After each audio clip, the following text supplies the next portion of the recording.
With me and Tom, we're at Unique. It's me, Tom, and Jeff. I'm producing some bands. I'm doing stuff where, like, I'm the guy. I'm the producer. I'm producing and I'm mixing and I'm doing stuff on the side, and I'm just mixing stuff for other clients. Tommy's doing the same. I'd mixed Unchained My Heart, which was Joe Cocker's really big record, and Unchained became like his staple song. So I did that at Studio B in Unique, and that was one of the first big SSL records that I mixed. They hoisted a 48-channel VU E-console into Studio B back in early 86, I guess, or maybe it was late 85. Maybe it was 86. I don't know the exact date. Bobby Nathan would know. But all I know is as soon as they hoisted it in, I ran some DLs to mic cables, and the same day did a Ronnie Spector session on the console with Paul Schaefer, and mixed the very first mix on that console was this Ronnie Spector song with Paul Schaefer for a film. So that was the first break-in period of that desk. And then obviously they had to like finish wiring it because I was so damn impatient. I wanted to get going that we just laid the cables on the floor and rolled with it. Even had to run cables out to the live room because we had nothing hooked up yet, really. I was just, let's do this. How hard can it be? Plug them in. Then I mixed Unchained My Heart, that whole record, and it started my whole Studio B SSL mixing period of mixing stuff in that room on the 4K on this console. Not this particular one, but on this style console. For me, it was like I finally am now going head-to-head with Bob, because Bob was the one that started the whole SSL mixing thing. So now I can at least try to figure out how Bob gets that snare sound, or Bob gets that drum sound, or how did Bob get this? So my first foray into, having a little freedom. From that point on, every record had really loud drums on it. And so Unchained, that was a transition right there. And then after the whole Dan Hartman Unchained thing, we fast forward a couple of years, and then it was the Tina Turner record tracked over at Times Square at Hit Factory on the 8068 that they had in there. And that became another big record because it was a huge single called The Best, written by Holly Knight, which became one of her biggest songs. And that was, mixed on an SSL with Dan. Another transition.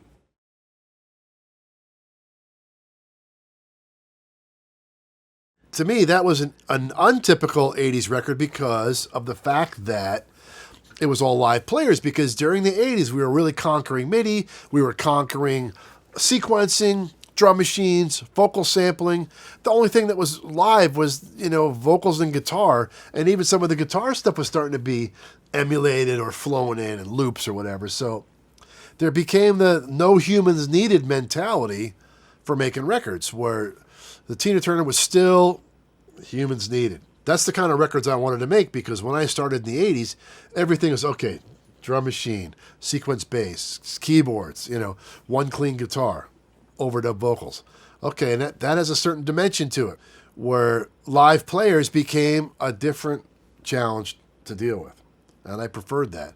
And that's what Bob was doing. During that period, it was working at the Hit Factory, working in their mix rooms. That became more popular for me.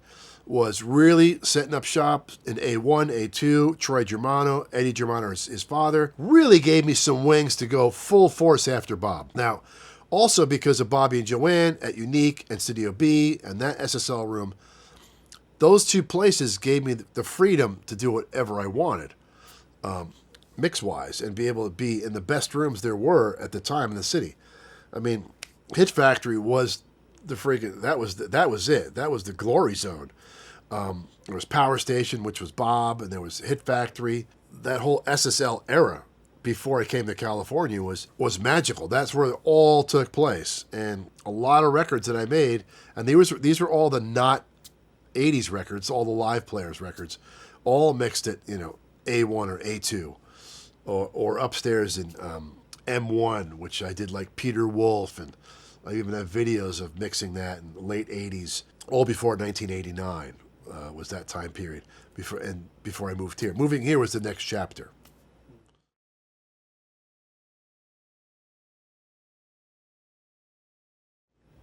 I was producing this girl, Holly Knight, for for Tommy Mottola, who ran Champion Management with Hall & Oates. And since I'd done some Hall & Oates and some Carly Simon that he was happy with, he put me on to working, producing Holly. So all tracked, Hit Factory, you know, and in the East. And then, okay, let's go West and do the overdubs at my house for a couple of months. So then I'm here for a couple of months, and that turns into 3 months, and it turns into mixing in here, and then it turns into I'm staying here. It turns into let's set up shop in California because, wow, this doesn't suck, right? We're in California, there's great studios. All of a sudden, I found a couple of spots. Now I'm over at Image Recording. I'm at the Gray Room. You know, one day I'm mixing a song by an artist, Jane Child, and then I'm doing a Rod Stewart single, and then I'm doing a Prince song for Batman. That song, I think, like that 1 week where I did like This Old Heart of Mine by Rod Stewart, which was a big song for him, and Prince's Electric Chair was like the same day. That was like 89. And then I think Jane Child's Don't Want to Fall in Love was a big #1 single for her, like in that same year. So that was like a little transitional line. And then that segued us into the 90s where I started working with more California artists. Rod became someone I did a bunch of things with at that point, and Jane had another album. Prince, we did a few more things.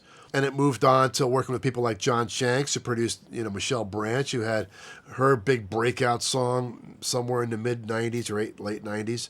There would have been like Green Day's Nimrod had their big song, which was called Good Riddance, and that was like 96, 97.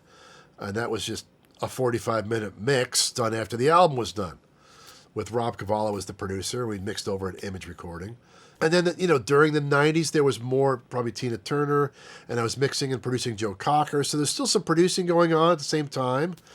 Then probably right around the change would have been 2000, would have been P.O.D's Satellite record, which was 2001, which did right at 2000. That was a big, you know, Howard Benson was the producer. It was like one of our first big records we worked on together, and that spurred on like hundreds of more albums we mixed together. So Daughtry became another big thing we did together.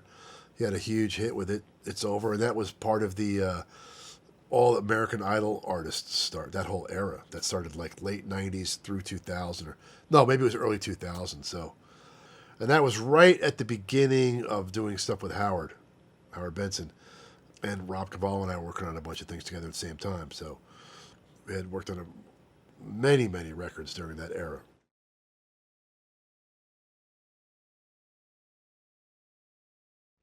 When it started, and when we first started to mix just the song American Idiot, because we kind of did it in order. Rob was, well, we can mix these and connect them later.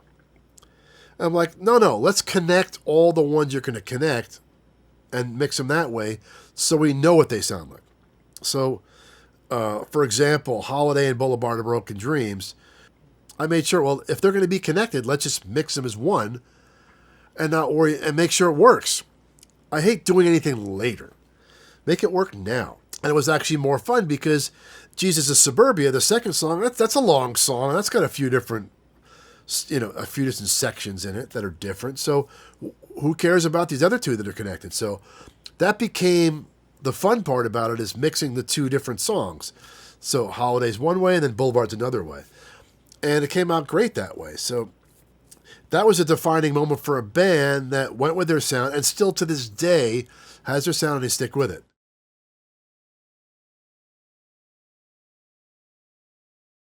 No, they have their sound, and yeah, I bring the Chris to it. So if you listen to Nimrod or American Idiot or 21st Century or so on, you hear the sound of the three players and the aggression I can bring to it. And that sound, it's like, oh, that's what they sound like. You know, that's what I bring to them. But you can't do that unless the performance is there. So I can't do anything with this unless they got the goods. And that's the great thing about those records. They got the goods. I mean, most of the records I'm really happy about are records that they got the goods.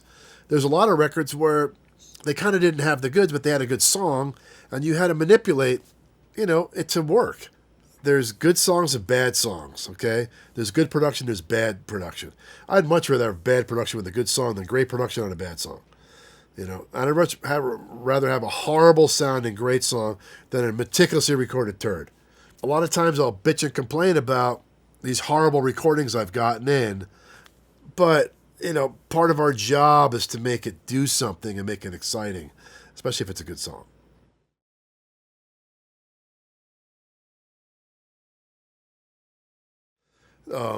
Interesting topic, a standout track. So a standout track for me is one that was interesting because it's something I didn't expect to see come across my desk was a band Muse. Now, I know who they are, but, I'm a guy from New Jersey, okay, and they're very English. And not necessarily a Lord-Alge be a choice to work on a Muse record. So I get a file from Matthew Bellamy as a singer, a track called Survival. And it's like, we're going to use this song for the Olympics. I'm like, okay, cool. Let's check it out. We want to see what you do with it. Now, a little research, I figured it, this is Costy's thing. Rich Costy produced their records and he mixes it. I'm like, okay, well, let me, listen to their rough. And I hear the song. I'm like, this is so freaking cool that how can I not like this? Because it's like, and it sounds like Queen. It's just like, all I want to do is play it for people. Say, check this shit out. This is cool. And the coolest part about the whole record to me is that Matthew's playing this guitar solo and he's singing it in the background going, oh, and it sounds like freaking Hocus Pocus by Focus, right? So you solo the guitar and then you hear this background part where he's singing in an the licks. And you had to have just the perfect balance to get that really cool sound. I thought that was so awesome. So to pick it apart, the session comes in and it's, a million tracks or whatever it is.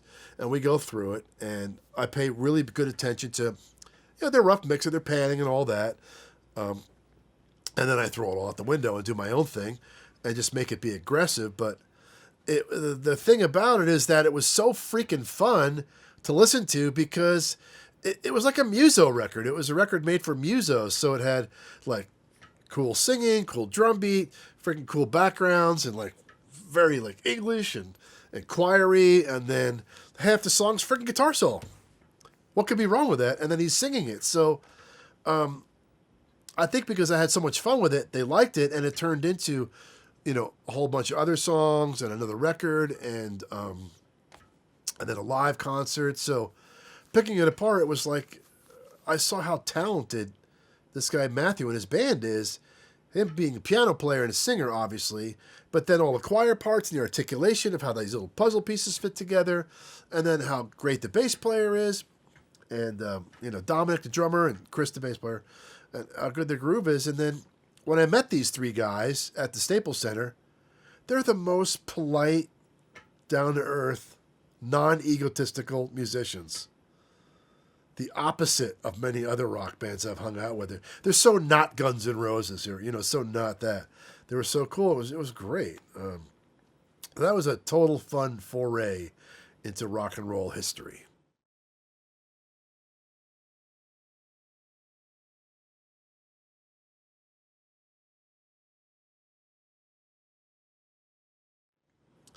Well, yeah. I mean, when you're in the seat, you're the other band member. And if you think you're not, you are. You have to always imagine, and being a musician who plays stuff, you always have to put yourself in the seat like you're part of the band. And if you wear that hat, Peter Gabriel hat that is, if you wear that hat, then it puts you in a more responsible place with the music. Okay? You're not just here to make something sound good. You're here to be responsible for that piece of art. And responsible means you have to have ownership of it. And to gain ownership of it, you have to make yourself a member of the band, even if they fire you. So if you think about all those things I just said and say, okay, this song is me, I'm responsible for it, this is my thing, this is my record, it all works out better that way. Because then you feel like it's like one of your children. I've always had this comment once in a while, or I have it, not more than once in a while. I always have it like, so how long did it take you to whip that up? Did you just whip that up to make us happy? And my attitude is like, look, I never whip anything up. Whether it takes me a couple hours or half a day or whatever, or an hour, I didn't whip it up. it came to me like this, and I never walked away from it until I took ownership of it.